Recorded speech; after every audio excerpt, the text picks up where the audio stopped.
Momen canggung Desta Mahendra dan Natasha Rizky jalani mediasi, duduk bersama tapi tak bicara. Diketahui Desta Mahendra dan Natasha Rizky menjalani sidang cerai perdananya di Pengadilan Agama Jakarta Selatan, Senin 29 Mei 2023. Melansir Tribun News, pantauan di luar ruang mediasi, Desta Mahendra dan Natasha Rizky nampak duduk bersebelahan. Namun ada jarak antara Desta Mahendra dan Natasha Rizky ketika menjalani mediasi seperti ada suasana canggung terlihat. Di belakang keduanya terlihat masing-masing kuasa hukum ikut mendampingi kliennya saat menjalani mediasi. Desta Mahendra dan Natasha Rizky awalnya sibuk bermain gadget mereka masing-masing. Tak berapa lama, Desta terlihat berusaha melakukan komunikasi kepada istrinya itu. Namun komunikasi Desta dengan Natasha Rizky ternyata tidak berselang lama. Kemudian Desta dan Natasha kembali sibuk dengan gadgetnya masing-masing. Sahabat Vincent Rompis tersebut tidak banyak bicara jelang sidang perdananya kali ini. Namun terlihat Desta berusaha tegar ketika memasuki ruang sidang. Berbeda dengan Natasha Rizky atau Caca yang meminta doa agar proses sidang cerai bisa berjalan lancar.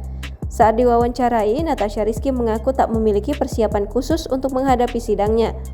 Namun ia pilih memasrahkan kepada Sang Pencipta supaya urusannya dimudahkan. Selama bersama, Natasha mengatakan tak sempat melakukan obrolan apapun dengan pria yang masih berstatus sebagai suaminya itu. Pun ditanya soal kesepakatan untuk sidang mediasi kali ini, Natasha menyebut belum ada. Dirinya pilih mengikuti prosedur perceraian, apalagi ini baru sidang perdana. Sebagai informasi, Deddy Mahendra, Desta, dan Natasha Rizky telah menikah pada 2013. Dari pernikahannya, Desta dan Natasha dikaruniai 3 orang anak bernama Megumi Arauda Sachi, Miguel Arausha Janit, dan Miska Araufa Najma.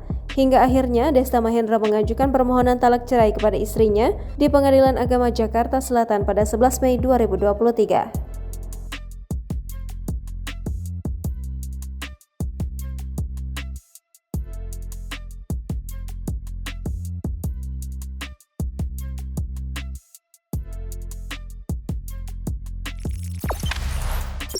Jangan lupa subscribe, share, komen, dan like ya!